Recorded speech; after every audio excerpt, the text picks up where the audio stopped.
அனைத்து உரிமை குரல் நண்பர்களுக்கும் வணக்கம். நடக்க இருக்கும் விக்கிரவாண்டி இடைத்தேர்தலில் பார்த்தீங்கன்னா அபிநயாக்கு காவலர்கள் ஏகப்பட்ட விதிமுறைகளை போட்டிருக்காங்க அப்படின்னு ஒரு தகவல் வந்திருக்கு. இது குறித்த வீடியோவில் முழுமையாக பார்க்க போகிறோம், வாங்க பார்க்கலாம்.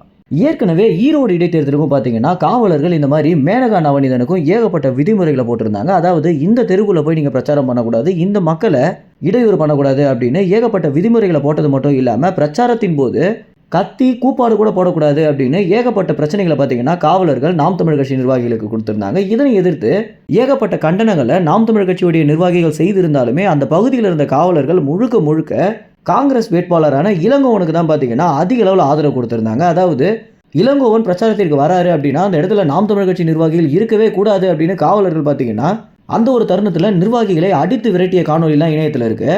அது மட்டும் இல்லாமல் இறுதியாக பிரச்சாரத்தின் போது கலவரம் வரைக்குமே பார்த்தீங்கன்னா திமுக குண்டர்கள் பண்ணியிருந்தாங்க.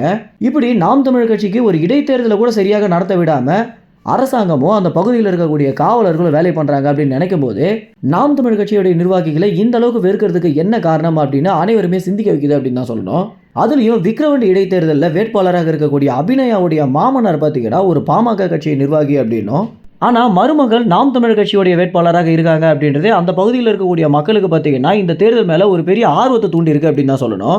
ஆரம்பத்தில் அபிநயம் பார்த்தீங்கன்னா பாமகவுடைய ஒரு ஆதரவாளராக தான் இருந்தாங்க அப்படின்னும், ஆனால் அவங்க எப்போ பாஜக கட்சியோட கூட்டணி வச்சாங்களோ அப்போவே நாங்கள் முடிவு பண்ணிட்டோம் இனிமேல் பாஜக கட்சியில் இருக்கக்கூடாது அப்படின்னு, அதனால தான் நாங்கள் நாம் தமிழ் கட்சியில் இணைஞ்சோம் அப்படின்னும், அதுவும் இல்லாமல் இது என்னோட பூர்வீக ஊர் அப்படின்ற ஒரு காரணத்தினால தான் சீமான் அவர்கள் என்னை இங்கேயே வேட்பாளராக அறிவிச்சிருக்காரு அப்படின்னு சொல்லியிருக்காங்க அபிநயா. இப்படி ஒரு குடும்பம் இரு கட்சிகளுக்கு ஆதரவு தர ஒரு காரணத்தினாலேயே அந்த பகுதியில் இருக்கக்கூடிய மக்கள் பார்த்தீங்கன்னா இந்த இடைத்தேர்தலுக்கு அதிக அளவில் ஆர்வம் செலுத்துகிறாங்க. அது மட்டும் இல்லாமல் விக்கிரவாண்டியை பொறுத்த வரைக்கும் நாம் தமிழ் கட்சியுடைய ஆதரவாளர்களே கிட்டத்தட்ட 70 மடங்கு இருக்காங்க அப்படின்ற ஒரு காரணத்தினாலையும் இந்த தேர்தல் முழுக்க நாம் தமிழ் கட்சிக்கே சாதகமாக இருக்கு அப்படின்ற ஒரு காரணத்தினால தான் காவலர்கள் பார்த்தீங்கன்னா அவங்களால முடிஞ்ச அளவுக்கு இந்த ஒரு தேர்தலில் இடையூறு கொடுத்து அபிநயாவுக்கு நிறைய பிரச்சனைகளை கொடுக்கணும் அப்படின்னு முடிவு எடுத்திருக்காங்க. இதனுடைய ஒரு வெளிப்பாடாகவே அபிநயாவுக்கு நிறைய பகுதிகளில் பிரச்சாரம் பண்ணுறதுக்கு அனுமதியை இப்போ வரைக்கும் காவலர்கள் தராமல் இருக்காங்க அப்படின்னு தகவல் வந்திருக்கு. இதை அடுத்து சீமான் நேரில் போயிட்டு காவலர்களிடம் பேச போறாரு அப்படின்னும், அவங்க எப்போ பேச போறாங்க அப்படின்றத நம்ம பொறுத்து தான் பார்க்கணும்.